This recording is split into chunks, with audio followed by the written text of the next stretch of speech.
উন্মাদনা লেখিকা কায়নাত খান কবিতা পর্ব 23, 24, 25, 26, 27। আহা গো সোনা আমার, আসো কোলে নেই। অভির একের পর এক তাচ্ছিল্য ভরা কথা নীরবে সহ্য করে যেতে থাকে আনন্দী। তার ননসেন্স মন্তব্যগুলো ধীরে ধীরে সবসীমা ছাড়িয়ে যাচ্ছিল। আনন্দী তেতে বলে, কি চাই আপনার অভি? আনন্দীর গলায় ছিল তীব্র বিরক্তি আর ঘৃণার মিশ্রণ। প্রতিটি শব্দ যেন ভেতর থেকে জ্বলে উঠেছিল, তার মনের গভীরে জমে থাকা ক্ষোভের প্রতিফলন। তার কণ্ঠস্বর কম্পিত না হলেও চোখে ছিল এক অস্বস্তিকর আগুন, যেন আর এক কথায় সে পুরো অবস্থা ধ্বংস করে দেবে। এটা ছিল আর সহ্য করার সীমায় শেষ প্রান্তে দাঁড়ানো এক মানুষের প্রশ্ন। আনন্দের কথা শুনে অভি হেসে উঠল। তার চোখের কোণে এক অদ্ভুত ঝিলিক খেলে গেল, যেখানে মানবিক কোনো আবেগ ছিল না। সে যেন কোনো নাটকের মঞ্চে দাঁড়িয়ে দর্শকদের দিকে তাকিয়ে হাসছে, কিন্তু তার মনের ভেতর কিছুই নেই, শুধু একটা খালি বিকৃত আত্মতৃপ্তি। আনন্দের মুখ বরাবর নিজের মুখ নিয়ে অভি বলে, তোমার দেহ। কথাটা বলে আবার হেসে উঠল সে। এই হাসিতে ছিল এক ভয়ঙ্কর খেলা, যেন ভয় দেখানো তার কাছে কোনো মজার বিষয়। আনন্দের শরীরটা সেই মুহূর্তে যেন বরফ হয়ে গেল, তার বুকের ভেতরটা ধুকপুক করতে লাগলো, কিন্তু সে নিজেকে সামলাতে চেষ্টা করলো। এই হাসিটাই আর সহ্য করতে পারল না আনন্দী। তার ভেতর জমে থাকা সব রূঢ়তা, সব ঘৃণা তখন একত্রিত হয়ে একটা হঠাৎ বিস্ফোরণ ঘটালো। হঠাৎ করে সে অভির মুখের দিকে থুতু ছুঁড়ে মারে। মুহূর্তে থেমে যায় অভির হাসি। চোখ বন্ধ করে কয়েক সেকেন্ড স্থির আনন্দের মুখের সামনে বসে থাকে। বাতাসে যেন একটা অদৃশ্য ভারী ভাব নেমে আসে, তারপর ধীরে ধীরে হাত দিয়ে মুখ মুছে নেয়। তার চল শক্ত হয়ে উঠেছে, কিন্তু আশ্চর্যভাবে গলায় এখনো সেই ঠান্ডা সুর। দিন দিন ভালোই উন্নতি হইতেছে তোর, শেখের বেটি। সে ধীরে ধীরে উঠে দাঁড়ায়, মুন্ডটি কোমরে শক্ত করে বেঁধে নেয়। প্রতিটি নড়াচড়ে একটা গম্ভীর আত্মবিশ্বাস। তারপর দরজার দিকে এগিয়েও আবার থেমে যায়। ঘাড় ঘুরিয়ে আনন্দের দিকে তাকায় অভি, ঠোঁট বাঁকায় একটা বিকৃত হাসি। চল দেখা হইব কাল, যা পুরস্কার দিলি তার রিটার্ন গিফট তো দিতে হইব নাকি? আনন্দের বুকের ভেতরটা মোচড় দিয়ে ওঠে, কিন্তু সে চোখ নামায় না। তার চোখে এখন একটা জেদ, যেন আরো বেশি করে নিজেকে সামলাচ্ছে। তার শরীর কাঁপছে, কিন্তু সে চুপচাপ বসে রয়েছে। অভি আবারও নিচু স্বরে বলে, বালিকা, আমি তোমার বমি বমি ভাবের কারণ হতে চাই। কথাটা বলে বিকৃতভাবে হেসে ওঠে সে। সেই হাসিতে ছিল একটা অস্বস্তিকর আত্মতৃপ্তি। আনন্দী চোখ বন্ধ করে ফেলে এক মুহূর্তের জন্য, তারপর দাঁতে দাঁত চেপে বলে, আপনাকে দেখলে এমনিতেই আমার বমি আসে। কথাটা শুনে অভির চোখের কোণে অদ্ভুত এক ঝিলিক খেলে যায়, যেন অপমানেও সেই সুখ নামক বস্তুটি খুঁজে পায়। তার মনে হলো এই গল্পটা এখন থেকে আরো মজার হবে। রুমের ভেতর যেন একটা অদৃশ্য ভোল্টেজ বৃদ্ধি পেয়েছে। দুজনের মধ্যে থাকা সুতোটা এখন খুব সরু, যে কোনো মুহূর্তেই ছিঁড়ে যেতে পারে। দরজার বাইরে গিয়ে আবারও থামে অভি। অন্ধকার ছাদের দিকে এক পা বাড়িয়ে হঠাৎ পেছনে না তাকিয়ে বলে ওঠে, খেলা হবে। তারপর ধীরে ধীরে অদৃশ্য হয়ে যায় সে। দরজা বন্ধ হয়, শব্দটা যেন পুরো ঘরটাকে আরো ভারী করে তোলে। আনন্দে কিছুক্ষণ স্থির বসে থাকে। অভির শেষ কথাটার মানে বুঝতে পারে না সে, কিন্তু বুকের ভেতর অকারণ একটা আতঙ্ক জমতে শুরু করে। অভির প্রতিটা কথা, প্রতিটা হাসির পেছনে যেন অন্য কোনো ফাঁদ লুকিয়ে থাকে। তার হাত কাঁপতে থাকে। হঠাৎই মনে পড়ে ফোনটার কথা।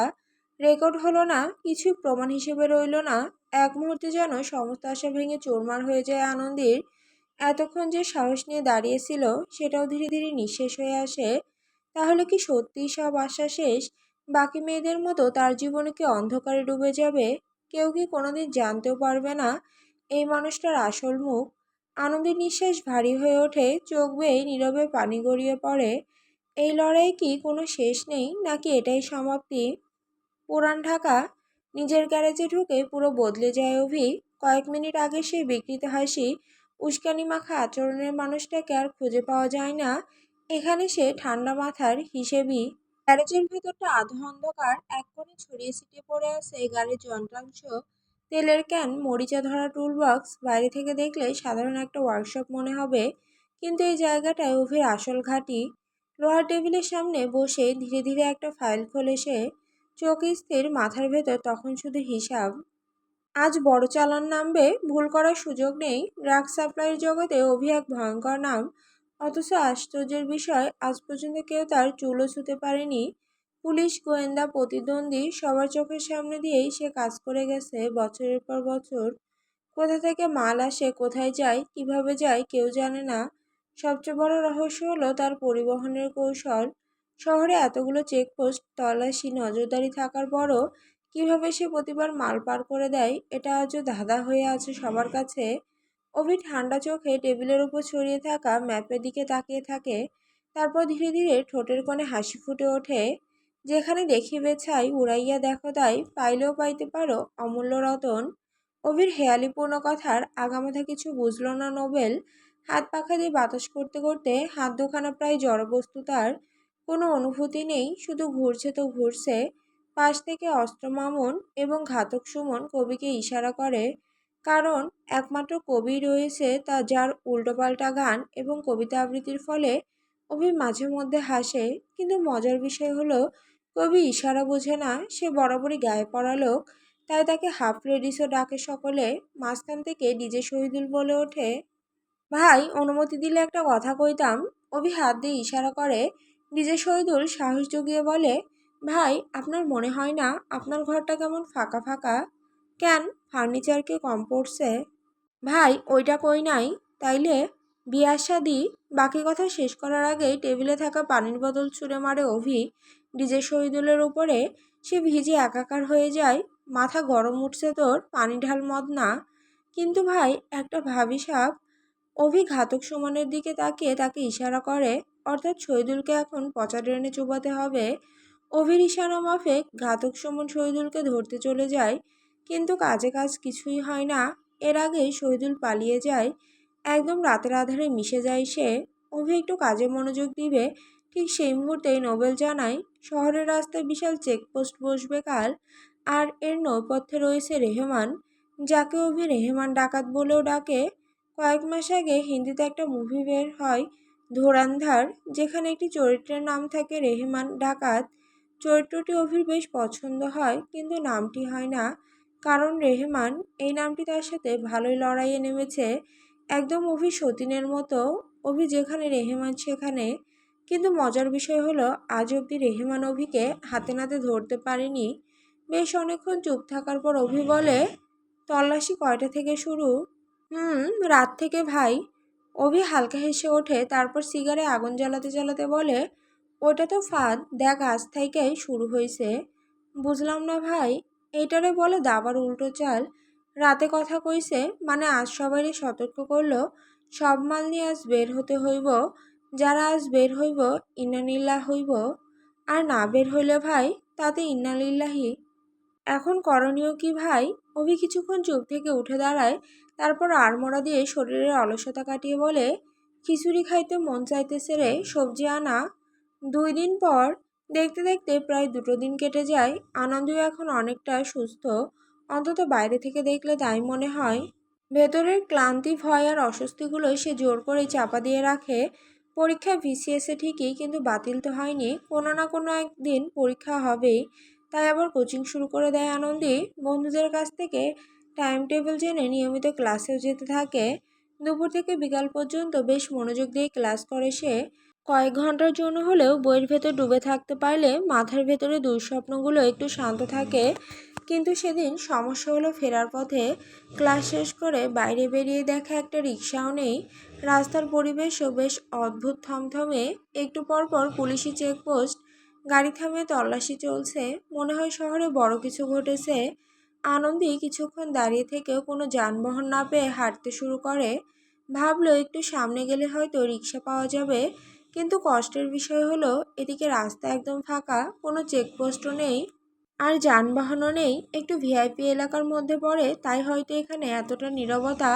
তার উপরে দাদা সাহেবের দাপট রয়েছে। চেকপোস্ট বসলেও আর কি হতো, যেই লাউ সেই কদু। যেই অপকর্মে মন্ত্রীরা জড়িত, সেই অপকর্মের অসমাপ্তি নেই। ওগুলো শুধু সিনেমাতেই সমাপ্তি ঘটে, বাস্তবে তো জোর যার মুলুক তার। ধীরে ধীরে রাস্তা ধরে এগোতে থাকে আনন্দী। বিকালের আলো তখন ফিকে হয়ে আসছে। চারপাশে অদ্ভুত এক চাপা উত্তেজনা। আজ এতটা শূন্য কেন রাস্তাটি? কেমন যেন খা খা করছে এইসব। হাজারটি প্রশ্ন মাথায় চলতে থাকে আনন্দীর। ঠিক তখনই হঠাৎ পেছন থেকে কেউ শক্ত করে তার কাঁধ চেপে ধরে। আনন্দের পুরো শরীর কেঁপে ওঠে, বুকের ভেতর ধক করে ওঠে আতঙ্কে। সে ঘুরে তাকানোর আগেই কানের কাছে নিচু পরিচিত কণ্ঠস্বর ভেসে আসে, আমারও বউ নাই, তোমারও জামাই নাই, চলো আমরা সংসার কইরা খাই। হঠাৎ কাঁধে হাত পড়তেই তড়িৎ গতিতে পেছনে তাকায় আনন্দী, আর তাকে বুকের ভেতরটা হিম হয়ে যায়। মুখে সেই চেনা হালকা হাসি, চোখে অদ্ভুত নির্লিপ্ত ভাব, যেন কিছুই হয়নি, যেন তাদের মাঝে কোনো ভয়, ঘৃণা, আতঙ্কের সম্পর্ক নেই। অভি স্বাভাবিক ভঙ্গিতেই আনন্দীর ঘাড়ের পেছনে হাত রেখে তাকে নিজের বুকের কাছে টেনে নেয়। তারপর ধীরে ধীরে হাঁটতে শুরু করে। দূর থেকে দেখলে মনে হবে তারা খুব কাছের মানুষ, হয়তো ছোটবেলার বন্ধু, হয়তো বহুদিনের সম্পর্ক। এমনভাবে হাঁট শেষে যেন ছোটবেলা থেকেই একসাথে বড় হয়েছে দুজন। যেন এই স্পর্শে আনন্দের কোনো অস্বস্তি থাকার কথা না। এক ঝটকায় নিজের কাছ থেকে অভির হাত সরিয়ে দেয় আনন্দী। তার চোখে তখন স্পষ্ট ঘৃণা আর বিরক্তি। একবারও পিছনে না তাকিয়ে দ্রুত পায়ে হাঁটতে শুরু করে সে। স্যান্ডেলের শব্দগুলো রাস্তায় ঠকঠক করে বাজতে থাকে, যেন প্রতিটা পদক্ষেপে সে অভি থেকে দূরে সরে যেতে চাইছে। অভি বোম ভোলার মতো দাঁড়িয়ে বলল, বান্দি কামটা করলো কি, চাঁদেরই ইগনোর করলো। অভি থামে না, কয়েক সেকেন্ড চুপচাপ দাঁড়িয়ে থেকে ঠোঁটের কোণে হালকা হাসি টেনে আবার আনন্দের পিছনে হাঁটতে শুরু করে। এই বোকাচন্দ্র ভাব কারা দেখাস। আনন্দের চোয়াল শক্ত হয়ে আছে, দাঁতে দাঁত চেপে বলে, রাস্তার কুকুরকে। অভি এক ভ্রু দুলে, তারপর ইচ্ছে করেই চারপাশে তাকালো। ডানে বাঁয়ে ফাঁকা রাস্তাটার দিকে। ঠোঁটের কোণে ধীরে ধীরে একটা বাঁকা হাসি ফুটে উঠল তার। রাস্তায় তো একটা কুত্তাও নাই। সে অলস ভঙ্গিতে বলল। তার কণ্ঠে বিদ্রূপ ছিল, আর সেই বিদ্রূপ যেন আরো বেশি করে জ্বালিয়ে দিল আনন্দীকে। এক মুহূর্তের জন্য চুপ করে রইল সে। বাতাসে তার ওড়নার কোণা হালকা উঠতে শুরু করলো। তারপর খুব ধীরে মুখ তুলল আনন্দী। চোখ দুটো সরাসরি গিয়ে থামলো অভির চোখে। নিজের দিকে তাকিয়ে দেখুন। অভির চোখ দুটো হঠাৎই সরু হয়ে এলো। চোয়াল শক্ত করে এক পা এগিয়ে এসে সে নিচু গলায় বলল, বহুত বারসোস তুই শেখের বেটি। কথাটার মধ্যে ছিল স্পষ্ট হুমকি। চারপাশের বাতাস যেন আরো ভারী হয়ে উঠল। দূরে চলন্ত গাড়ির শব্দ থাকলেও এই মুহূর্তে দুজনের মাঝখানের উত্তেজনাটাই বেশি স্পষ্ট। আনন্দে ধীরে মাথা তুলল। ভয় পাওয়ার বদলে তার ঠোঁটের কোণে ফুটে উঠল মৃদু তাচ্ছিল্যের হাসি। সত্যি কথা শুনতে না পারলে রাগ হওয়াটাই স্বাভাবিক। সে শান্ত স্বরে বলল। অভির আঙুলগুলো মুষ্টিবদ্ধ হয়ে উঠল। চোখে সেই চেনা আগুন, কিন্তু আনন্দী এবারও এক চুলো পিছু হটল না। রাস্তায় হলদে আলোয় তাকে অদ্ভুত দৃঢ় লাগছিল, যেন ঝড়ের মাঝেও সোজা দাঁড়িয়ে থাকা কোনো গাছ। তোর জন্য একটা গিফট আছে শেখের বেটি। কথাটা বলেই অভি আচমকা আনন্দীর কবজি চেপে ধরল। এতটাই হঠাৎ, আনন্দী প্রথম কয়েক সেকেন্ড বুঝতেই পারল না কি হচ্ছে। তারপর যখন অভি তাকে টেনে সামনে এগোতে শুরু করলো, তখন তার বুকের ভেতরটা ধক করে উঠল। বিকেলের বাতাসে ধুলো আর পেট্রোলের গন্ধ মিশে আছে। রাস্তার ল্যাম্পপোস্টগুলোর আলো ফাঁকা রাস্তায় লম্বা ছায়া ফেলছে। অভির হাতের চাপ ক্রমশ শক্ত হচ্ছে, যেন সে এক মুহূর্তের জন্য আনন্দীকে ছাড়ার ইচ্ছে রাখে না। শুরুতে আনন্দীর মাথায় এসেছিল চিৎকার করার কথা, গলা ফাটিয়ে সাহায্য চাইবে, কিন্তু পর মুহূর্তে সেই ভাবনা মিলিয়ে গেল। এই নির্জন রাস্তায় চিৎকার মানে শুধু নিজের শক্তি নষ্ট করা। কেউ আসবে না, কেউ শুনলেও জড়াবে না। তাই নিজেকে শান্ত রাখার চেষ্টা করে সে নিচু গলায় জিজ্ঞেস করল, কোথায় যাচ্ছি আমরা। অভি থামল না, হাঁটতে হাঁটতেই ঠান্ডা স্বরে বলল, কাল মুখে থুতু দিলি, একটা রিটার্ন গিফট তো তোর পাওনা আছে। আনন্দের ভ্রু কুঁচকে গেল। মানে?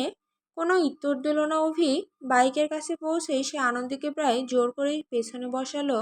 তারপর নিজের কালো জ্যাকেট খুলে নিল। আনন্দী কিছু বুঝে ওঠার আগে সেই জ্যাকেটটা পাকে দুজনের কোমরের চারপাশে শক্ত করে বেঁধে ফেলল। আনন্দী হতভম্ব হয়ে তাকালো। কি করছেন অভি? অভি বাইকের হ্যান্ডেলে হাত রেখে নির্বিকার গলায় বলল, আপাতত কিছু না, করলে দেখবি। মানে? ইঞ্জিন স্টার্ট দিতে দিতে অভি হালকা হাসলো। মানে কাকের মাথা বকের ঠ্যাং। তার গলায় এমন এক উদাসীনতা ছিল, যেন পুরো ব্যাপারটাই তার কাছে নিছক খেলা। আনন্দের কথা আর কানে তুলল না সে। বাইকটা গর্জন তুলে ছুটে চলে গেল রাতের ফাঁকা রাস্তায়। শহরের বড় রাস্তা এড়িয়ে অভি একটার পর একটা সরু গলিতে ঢুকতে লাগলো। কোথাও আধা অন্ধকার, কোথাও ঝুলে থাকা নষ্ট সাইনবোর্ড, কোথাও ট্রেনের গন্ধ মিশে থাকা স্যাঁতসেঁতে বাতাস। দূরে দূরে পুলিশের চেকপোস্টের লাল নীল আলো দেখা যাচ্ছে, কিন্তু অভি যেন আগেভাগেই জানে কোন রাস্তা এড়িয়ে যেতে হবে। তার মধ্যে অদ্ভুত এক দক্ষতা আছে। শহরের এমন সব অলিগলি সে চেনে যেগুলোর অস্তিত্ব বেশিরভাগ মানুষ জানেই না। যেন এই অন্ধকার শহরটার ভেতরে আরেকটা গোপন শহর আছে, আর অভি সেই শহরের প্রতিটা পথ মুখস্থ জানে। আনন্দী চুপচাপ বসে রইল। বাইকের গতির সঙ্গে তার চুল উঠছে, বুকের ভেতর অস্বস্তি জমে উঠছে ধীরে ধীরে, কারণ সে বুঝতে পারছে না অভি তাকে ঠিক কোথায় নিয়ে যাচ্ছে। আর তার থেকে ভয়ঙ্কর ব্যাপার হলো অভির চোখে এই মুহূর্তে কোনো রাগ নেই। কিছুক্ষণ পর অভি বাইকটা শহরের পরিচিত আলোর ভিড় ছেড়ে আরো ভেতরের দিকে নিতে শুরু করলো। রাস্তা ধীরে ধীরে সরু হয়ে আসছে, পুরনো গা ঘেঁষাঘেঁষি করে দাঁড়িয়ে থাকা ভবনগুলো মাথার উপর ঝুঁকে আসে যেন। কোথাও দেওয়ালের পলেস্তারা খসে পড়েছে, কোথাও আধভাঙা বারান্দা থেকে লালচে আলো ঝুলে পড়ছে নিচে। বাতাসের গন্ধ বদলে গেছে, সিগারেটের ধোঁয়া, সস্তা আতরের তীব্র গন্ধ আর পুরনো স্যাঁতস্যাঁতে দেওয়ালের গন্ধ মিশে একটা ভারী আবহ তৈরি করেছে। বাইকটা একটা গলির ভেতর ঢুকতেই আনন্দের বুকের ভেতরটা হঠাৎ কেঁপে উঠল। রাস্তার দুই পাশে দাঁড়িয়ে থাকা মেয়েগুলোর দিকে তাকিয়ে তার গলা শুকিয়ে এলো। কারো ঠোঁটে গাঢ় লিপস্টিক, কারো চোখে অতিরিক্ত কাজল, কেউ বা অদ্ভুত ভঙ্গিতে হেসে ডাকছে পথচারীদের। তাদের হাসির মধ্যে ক্লান্তি আছে, চোখের ভেতর জমে আছে বহু রাতের না বলা গল্প। এক মুহূর্তে আনন্দী বুঝে গেল জায়গাটা কি, নিষিদ্ধ পল্লী। তার আঙুলগুলো অজান্তেই শক্ত হয়ে চেপে ধরল বাইকের সিট। শরীরের ভেতর অস্বস্তি ঢেউ বয়ে গেল। এই জায়গায় ভালো মানুষ আসে না, এটাই সমাজ বলে, অথচ যারা আসে তাদের অনেকেই আবার সেই তথাকথিত ভালো পরিবারের সন্তান। দিনের আলোয় ভদ্রতার মুখোশ পরে থাকা মানুষগুলোই রাত নামলে এই অন্ধকার গলিগুলোর পরিচিত মুখ হয়ে ওঠে। বাইকটা ধীরে ধীরে এগিয়ে চলল, চারপাশের দৃষ্টি যেন আনন্দের গায়ে এসে বিঁধছে। আর তার পাশে বসে থাকা অভি অদ্ভুতভাবে শান্ত, যেন এই অন্ধকারে এই গলি, এই মানুষগুলো তার কাছে নতুন কিছু। আমরা এখানে কেন এসেছি অভি? তোরে বিক্রি করতে? অভির কথাগুলো কর্ণে পৌঁছাতেই আনন্দের ভেতরটা হঠাৎ কেঁপে ওঠে, যেন অচেনা এক আশঙ্কা নীরবে তার বুকের ভেতর জায়গা করে নেয়। মুহূর্তে চারপাশের সব শব্দ ফিকে হয়ে আসে, শুধু নিজের হৃদস্পন্দনটাই যেন স্পষ্ট শোনা যায়। বাইক থামার সঙ্গে সঙ্গে সে তড়িঘড়ি করে নিজেকে ছাড়িয়ে নেওয়ার চেষ্টা করে, জ্যাকেটের শক্ত বাঁধন থেকে মুক্তি পেতে চায় মরিয়া হয়ে। তার আঙুলগুলো কাঁপতে থাকে, শ্বাস প্রশ্বাস ভারী হয়ে ওঠে, তবুও সে থামে না। কিন্তু বাঁধনটা যেন আজ অস্বাভাবিকভাবে কঠিন, যেন কোনো অদৃশ্য শক্তি তাকে আটকে রেখেছে। বারবার চেষ্টা করেও যখন সে মুক্ত হতে পারে না, তখন এক অদ্ভুত অসহায়তা ধীরে ধীরে তাকে গ্রাস করে। মনে হয় শুধু শরীর নয়, কোথাও যেন তার ভেতরের অংশটাও আটকে গেছে নিঃশব্দে। কিন্তু হঠাৎ করে জ্যাকেটটা খুলে ফেলতেই হালকা একটা শব্দ হয়, যেন বাঁধন ছিঁড়ে যাওয়ার নিঃশব্দ ঘোষণা। অভি বাইক থেকে না নেমেই, পুরো শরীর না ঘুরিয়েই শুধু মুখ আর ঘাড়টা সামান্য কাত করে তাকায় আনন্দের দিকে। সে দৃষ্টি সোজা নয়, কিছুটা আড়াল করা, কিছুটা খেলার ছলে ছোড়া। চোখের কোণে একরকম নির্লজ্জ হাসি জমে থাকে, যেন পরিস্থিতির ভেতরে থাকা অস্বস্তিটুকু সে খুব ভালো করে উপভোগ করছে। ঠোঁটের কোণে টান, দৃষ্টিতে বেপরোয়া আত্মবিশ্বাস, যেন কারো সীমারেখা মানা তার স্বভাবে নেই। রাগ করলা? অভির ঠাট্টা ভরা কথাগুলো কানে যেতেই আনন্দের পুরো শরীর হঠাৎ কেঁপে উঠল, যেন ভয় ধীরে ধীরে তার শিরায় শিরায় ছড়িয়ে পড়েছে। বুকের ভেতর ধুকপুক শব্দ এত জোরে হচ্ছিল যে মনে হচ্ছিল পাশের মানুষও শুনতে পাবে। তার শ্বাস ছোট হয়ে আসছিল, গলা শুকিয়ে যাচ্ছিল। অভি বাইক থেকে নামতেই কোনো কথা না বলে শক্ত হাতে আনন্দের কবজি চেপে ধরে, তারপর টেনে নিয়ে যেতে শুরু করে। সেই টানে ছিল ভয়ঙ্কর জোর, ছিল এমন এক কঠোরতা যেটা আনন্দীকে আরো অসহায় করে তুলছিল।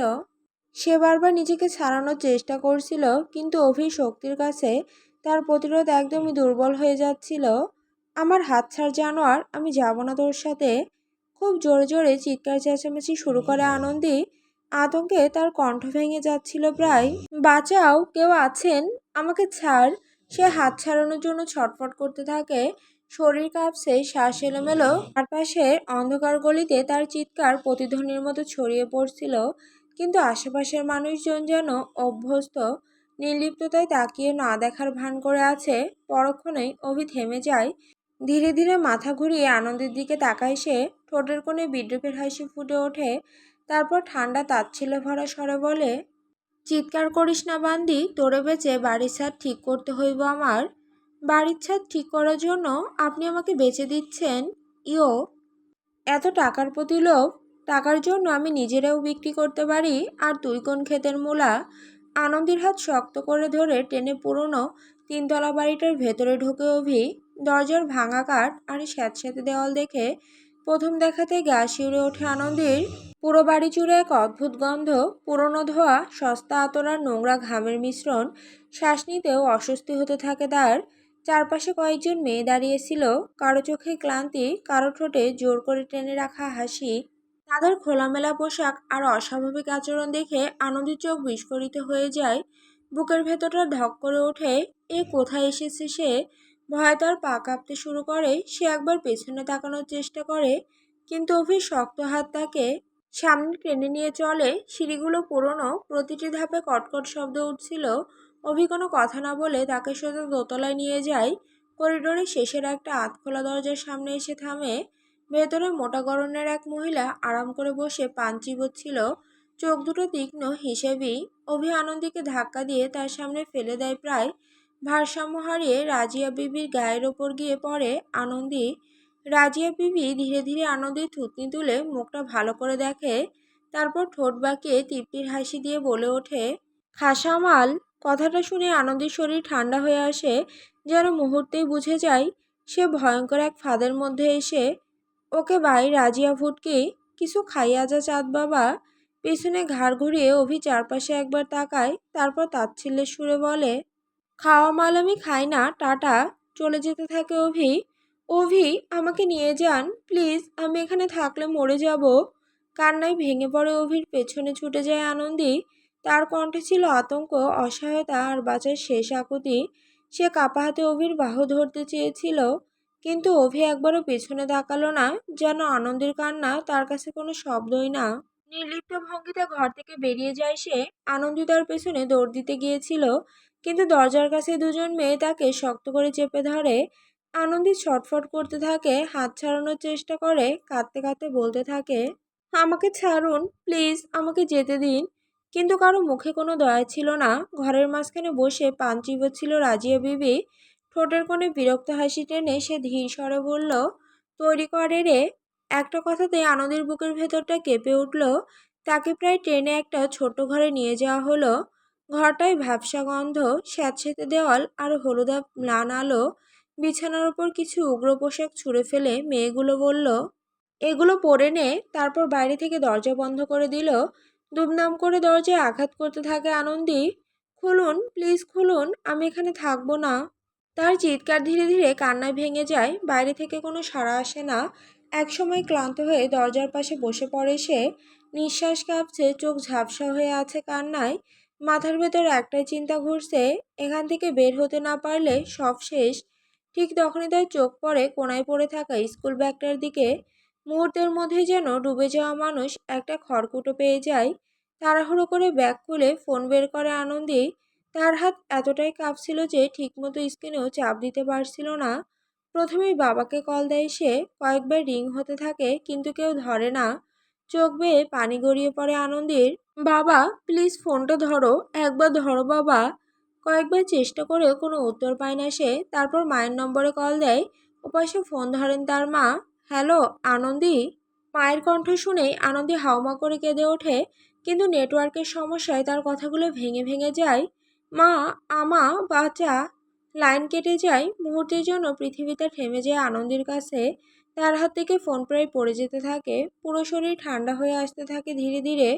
মনে হতে থাকে সত্যি এবার আর কেউ তাকে বাঁচাতে পারবে না। হঠাৎই তার মনে পড়ে রেহমানের কথা। কাপা হাতে দ্রুত রেহমানের হোয়াটসঅ্যাপে নিজের লাইভ লোকেশন পাঠিয়ে দেয় সে। তারপর একের পর এক কল করতে থাকে। সেই সময় শহরের মূল সড়কে চেকপোস্টে ডিউটিতে ছিল রেহমান। রাতভর গাড়ি থামিয়ে তল্লাশি চলছিল ভরপুর। চারপাশে পুলিশের ওয়াকিটকির শব্দ, গাড়ির হর্ন আর ব্যস্ততা। এই বিশৃঙ্খলার মাঝে বারবার ফোনটা ভাইব্রেট করছিল তার পকেটে, কিন্তু ডিউটির চাপে প্রথম কয়েকটা কল দেখতে পারেনি সে। এদিকে প্রতিবার কল কেটে যাওয়ার সঙ্গে সঙ্গে আনন্দের বুকের ভেতরটা আরও ডুবে যেতে থাকে। তার শ্বাস ছোট হয়ে আসতে থাকে। মনে হয় এই বুঝি দম বন্ধ হয়ে যাবে। ঠিক তখনই ফোনের স্ক্রিনে রেহমানের কল ব্যাগ ভেসে ওঠে। এক সেকেন্ডও দেরি না করে কল রিসিভ করে আনন্দী। স্যার। তার গলা কাঁপছিল ভয় আর কান্নায়। আমাকে বাঁচান। অভি, অভি আমাকে নোংরা মেয়েদের মাঝে বেচে দিয়েছে। বাকিটুকু আর বলতে পারে না সে, কান্নায় ভেঙে পড়ে। ওপাশে কয়েক সেকেন্ড নিস্তব্ধতা, তারপর হঠাৎ বিকট শব্দ হয়, যেন কিছু জোরে আঘাত করা হয়েছে। সম্ভবত রেহমান রাগে রাস্তার ব্যারিকেডে ঘুষি মেরেছে। পরক্ষণে রেহমানের গলা ভেসে আসে, কিছু হবে না তোমার, আমি এখনই আসছি, কলে থাকো তুমি, ভয় পেও না। স্যার। অভি আর কিছু বলার আগেই হুট করেই দরজাটা খুলে যায়। দরজা খুলে ভেতরে ঢুকে পড়ে আগের সেই দুজন মেয়ে। আনন্দি কিছু বুঝে ওঠার আগেই তাদের একজন ঝাঁপিয়ে পড়ে তার হাতের ফোনটা কেড়ে নিতে চায়। না না, ফোনটা দিব না, আতঙ্কে চিৎকার করে ওঠে আনন্দি।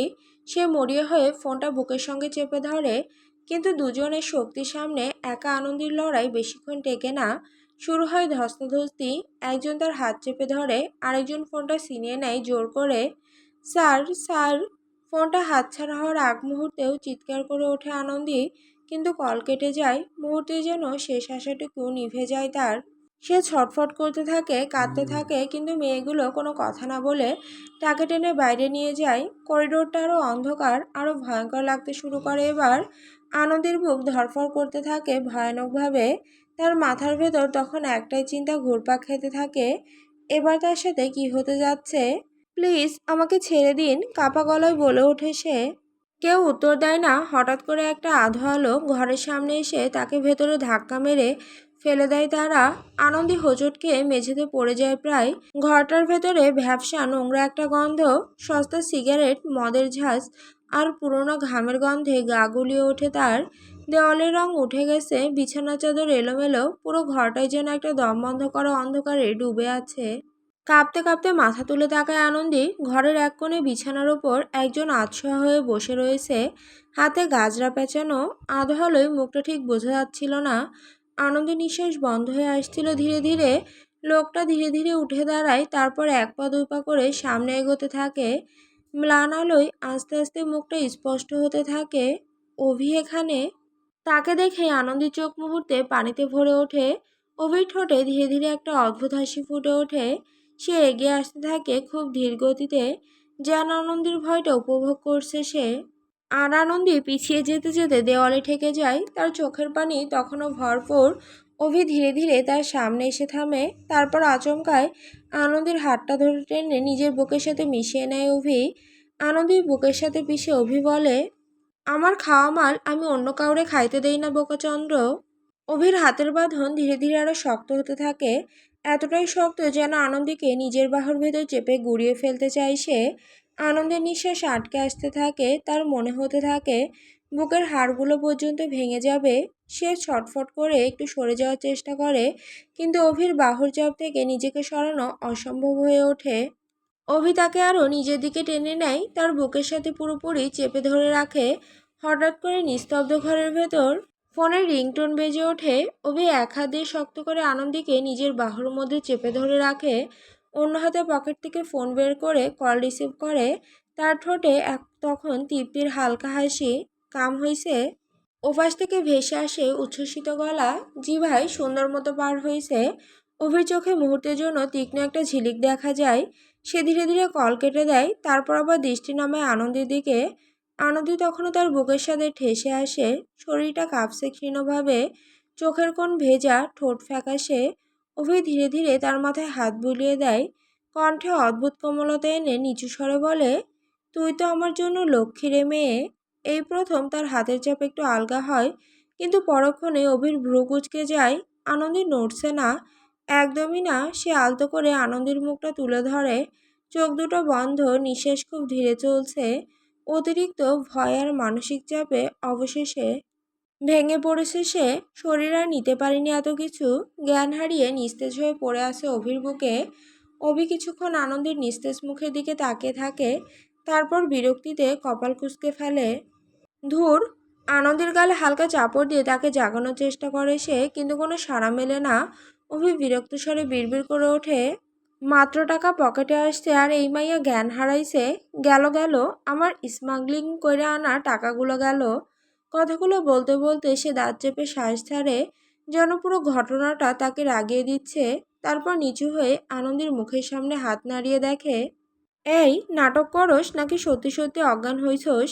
কোনো উত্তর আসে না। আনন্দের ফ্যাকাশে মুখ আর নিস্তেজ শরীর দেখে অভির বিরক্তির ভেতরেও হালকা অস্বস্তি ফুটে ওঠে। তবে সেটা এক মুহূর্তের বেশি স্থায়ী হয় না। আবার ঠোঁট বাঁকিয়ে বিরক্ত গলায় বলে ওঠে, আমার টাকার শত্রু লাগা হসপিটাল। নিভু নিভু চোখে ধীরে ধীরে তাকালো আনন্দী। প্রথমে তার চোখে পড়ে সাদা সিলিং, চারপাশে তীব্র ওষুধের গন্ধ, মাথাটা যেন ভারী হয়ে আছে। হাত নড়াতেই বুঝতে পারে হাতে ক্যানোলা লাগানো। স্যালাইন ধীরে ধীরে তার শরীরে প্রবেশ করছে। কিছুক্ষণ ফ্যাল করে ছাদের দিকে তাকিয়ে থাকার পর পাশ ফিরতেই দেখতে পায় তার মা চেয়ারে বসে ঝিমুচ্ছে, চোখ মুখ ফুলে আছে কান্নায়। একটু দূরে সোফায় বসে আছেন আকরাম শেখ, মাথা নিচু করে বসে আছেন তিনি। আর তার পাশে দাঁড়িয়ে ইন্সপেক্টর রেহমান, দৃষ্টি নিজের ফোনে। আনন্দী শুকনো ঠোঁট নাড়ায়। মা। খুব ক্ষীণ শব্দ বের হয় তার গলা থেকে। প্রথমবার কেউ শুনতে পায় না, দ্বিতীয়বার ডাকতেই আয়েশা শেখ তড়িঘড়ি করে উঠে বসেন। আনন্দী এক মুহূর্তে তার চোখ ভিজে ওঠে। পায়ের শব্দে রেহমানও দ্রুত এগিয়ে আসে বিছানার কাছে। সোফায় আধো ঘুমে থাকা আকরাম শেখও চমকে উঠে মেয়ের পাশে এসে দাঁড়ান। আনন্দী কষ্ট করে ঠোঁট ভিজিয়ে বলে, একটু পানি দেবে মা, গলাটা শুকিয়ে গেছে খুব। পাশ থেকে দ্রুত গ্লাসে পানি ঢেলে দেয় রেহমান। আকরাম শেখ আর আয়েশা শেখ মিলে ধীরে ধীরে আনন্দীকে উঠিয়ে বসান। তারপর সাবধানে তাকে পানি পান করানো হয়। পানি খেতে খেতে আয়েশা শেখের চোখ বেয়ে টপ টপ করে পানি গড়িয়ে পড়ে। আনন্দী ধীরে ধীরে তাকায় বাবার দিকে। তার চোখে তখন জমে রয়েছে অভিমান। তোমাকে কল করলাম, ধরলে না যে বাবাই। কথা বলতে বলতেই গলা কেঁপে ওঠে তার। জানো আমি কোথায় ছিলাম? আকরাম শেখের বুকটা যেন ভেতর থেকে চিরে যায়, কিন্তু মুখ দিয়ে কোনো শব্দ বের হয় না, শুধু চোখের পানি নীরবে গড়িয়ে পড়ে। তিনি কাপা হাতে মেয়ের মাথায় হাত রেখে বলেন, কিছু বলিস না মা, আমি সব শুনেছি। পাশ থেকে আয়েশা শেখ কাপা কণ্ঠে বলে ওঠেন, ও ও তোর সাথে কিছু করেনি তো মা? প্রশ্নটা শুনে আনন্দের বুকের ভেতরটা ধক করে ওঠে। নিঃশ্বাস আটকে আসে তার। কিভাবে বলবে এই কয়দিন কি হয়েছে তার সাথে? মানুষ শুধু শরীর ছোঁয়ায় নষ্ট হয় না, ভয় মানুষকে ভেতর থেকে শেষ করে দেয়। তার মনে হতে থাকে সে আর আগে সেই আনন্দী নেই। কিন্তু এসব কথা কি মুখে আনা যায়? বাবা মায়ের সামনে বসে কেউ কিভাবে নিজের লাঞ্ছনার কথা বলে? ঠোঁট কেঁপে ওঠে তার, কিন্তু কোনো শব্দ বের হয় না। ঘরটা ভারী নীরব হয়ে যায়। ঠিক তখনই সামনে দাঁড়িয়ে থাকা রেহমান শান্ত ধীর কণ্ঠে বলে ওঠে, না কিছু হয়নি। একটু থেমে আনন্দের দিকে তাকায় সে। ও পবিত্র আছে। আনন্দী ধীরে ধীরে তাকায় রেহমানের দিকে, তার চোখে তখন অদ্ভুত ক্লান্তি। রেহমান আবার বলে, এখন তোমাকে শক্ত হতে হবে আনন্দী, কেস করতে হবে, নিজের জন্য লড়তে হবে। তুমি সাপোর্ট না করলে আমি একা কিছু করতে পারবো না। আনন্দী কোনো উত্তর দেয় না, চুপচাপ বসে থাকে, কিন্তু তার ভেতর তখন অন্য ঝড়। হঠাৎ তার মনে পড়ে যায় পিরিয়ডের তারিখ 5 দিন আগে চলে গেছে, এখনো হয়নি। বুকের ভেতর ধীরে ধীরে ভয় জমতে শুরু করে তার। তাহলে সে কি মা হতে যাচ্ছে? না না, এটা কিভাবে সম্ভব? মাথাটা আবার ঝিমঝিম করতে শুরু করে আনন্দীর। সমাজ, মানুষ, আত্মীয় স্বজন, বাবা মা, সে কিভাবে মুখ দেখাবে সবাইকে? মাত্র 18 বছর বয়সে যেন পুরো পৃথিবীর ভার এসে পড়ে তার কাঁধে। এত ছোট একটা মন, কত প্রশ্ন সামলাবে, কিভাবে বলবে নিজের ভয়গুলো? ধীরে ধীরে নিজের আঙুল মুঠো করে ফেলে আনন্দী, কিন্তু কাউকে কিছু বলতে পারে না, শুধু নিঃশব্দে বসে থাকে। যেন কয়েক ঘন্টার মধ্যেই অনেকটা বড় হয়ে গেছে সে। পুরান ঢাকা গ্যারেজের ভেতর একটা পুরোনো কাঠের চেয়ারে হেলান দিয়ে বসে টাকার হিসাব করতে থাকে অভি। চারপাশে ছড়িয়ে ছিটিয়ে পড়ে রয়েছে গাড়ির যন্ত্রপাতি, তেলের ক্যান আর মরিচা ধরা লোহার অংশ। গ্যারেজের টিনের চালের নিচে গরমটা যেন আরো ভয়ঙ্কর হয়ে উঠেছে। বাতাস নেই বললেই চলে, ঘামের কারণে পাতলা সাদা গেঞ্জিটা পুরো শরীরের সাথে লেপ্টে গেছে তার। নিচে পরনে শুধু মুন্ডু, শক্ত বাহু আর গলার রগগুলো স্পষ্ট ফুটে উঠছিল ঘামে ভেজা শরীরে। বরাবরের মতো চুলগুলো উপরে টেনে ছোট ঝুঁটি করে বাঁধা, চোখে কালো চশমা আজ নেই। অভিকে প্রায় কখনোই এই চশমা ছাড়া দেখা যায় না, যেন ওটার আড়ালেই লুকিয়ে রাখে নিজের চোখের আসল ভাষা।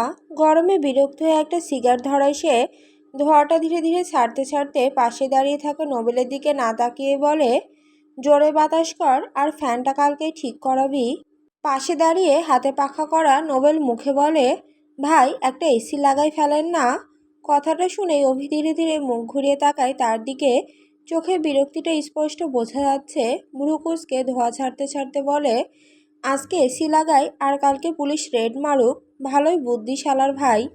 গ্লোবেল মুখ চেপে হাসি আটকানোর চেষ্টা করে, আর অভি বিরক্ত ভঙ্গিতে সিগারেট ছাই ঝেড়ে আবার হেলান দিয়ে বসে বসে টাকার হিসাব করতে থাকে। নোবেল কিছুক্ষণ ইতস্তত করে অভির দিকে তাকিয়ে থাকে, তারপর ধীরে ধীরে হাতের পাখাটা নামিয়ে বলে, ভাই একটা কথা কই। অভি টেবিলের ওপর রাখা টাকার বান্ডিল গুনছিল, গরমে বিরক্ত মুখেই ছোট্ট করে জবাব দেয়, হুম। নোবেল গলা নিচু করে বলে, আপামনিরে আজকে এমন জায়গায় নিলেন, কিছুই তো বুঝলাম না। কথাটা শুনে অভি কয়েক সেকেন্ড চুপ থাকে, তারপর টাকার বান্ডিলগুলো পাশে রেখে সিগারেট লম্বা টান দেয়, ধোঁয়াটা ধীরে ধীরে ছাড়তে ছাড়তে বলে, ওরে ওইখানে না নিলে আমরা জেলে বসে ডাল ভাত খাইতাম। নোবেল কপাল কুঁচকে তাকায়, কিন্তু ভাই ট্রাক ভর্তি মাল কেমনে পাইল না? পুলিশ চেক করেও কিছু পাইল না। অভি এবার আর কোনো উত্তর দেয় না, শুধু ঠোঁটের কোণে হালকা হাসি ফুটে ওঠে, কারণ আসল খেলাটা একমাত্র সেই জানে।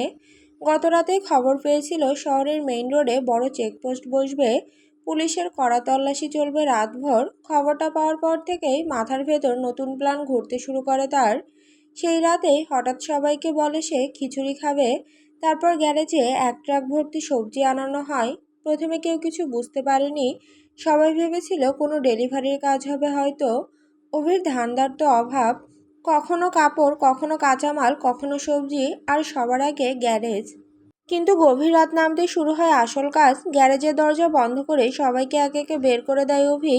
শুধু নিজের হাতে কাজ করে সে। কয়েকটা বড় সবজির ভেতর সাবধানে অংশ কেটে ফেলে, তারপর ভেতরে ড্রাগ ঢুকিয়ে আবার নিখুঁতভাবে সিল করে দেয়। বাইরে থেকে দেখে বোঝার উপায় নেই কিছু। এরপর পুরো ট্রাক জুড়ে উপরিভাগে একদম টাটকা ভালো সবজি সাজিয়ে ফেলে সে, যেন সাধারণ বাজারের মাল ছাড়া আর কিছুই না। প্রায় পুরো রাত কেটে যায় এই কাজ করতে করতে। ঘামে ভিজে একাকার হয়ে গেলেও থামেনি অভি। গ্যারেজের প্রতিটা কাজ নিজে দাঁড়িয়ে শেষ করেছে। এমনকি ট্রাক সাজানোর কাজটাও কাউকে করতে দেয়নি, কারণ একটা ব্যাপারে সে কখনো আপোস করে না, বিশ্বাস। কারো ওপর বিশ্বাস নেই তার। সব প্রস্তুতি শেষ হওয়ার পরই শুরু হয় দ্বিতীয় চাল। আনন্দকে নিয়ে সে চলে যায় রেড লাইন এলাকায়। সেখানে গিয়ে পুরো নাটকটা সাজানো হয় নিখুঁতভাবে, কারণ সে জানতো ভয় পেলে আনন্দী প্রথমে কাকে ফোন দেবে আর রেহমান কি করবে। আনন্দী আর রেহমানের প্রতিটি কথোপকথন, প্রতিটি আতঙ্ক, প্রতিটা পদক্ষেপ, সবই ছিল তাদের হিসেবের মধ্যে। পুলিশ যখন রেড লাইন এলাকার দিকে ছুটছিল আনন্দীকে উদ্ধারের জন্য, ঠিক তখনই অন্য রাস্তা দিয়ে নির্ভয়ে পার হয়ে যাচ্ছিল ট্রাক ভর্তি মাল। আর পুরো শহর ব্যস্ত ছিল একটা মেয়েকে বাঁচানোর গল্পে। সেই সুযোগে নিজের সবচেয়ে বড় চালটা খেলে দেয় অভি। কোনো উত্তর না পেয়ে চুপচাপ দাঁড়িয়ে থাকে নোবেল। অভি আড়মোড়া কাটিয়ে বলে, ওস্তাদের মায়ের শেষ রাতে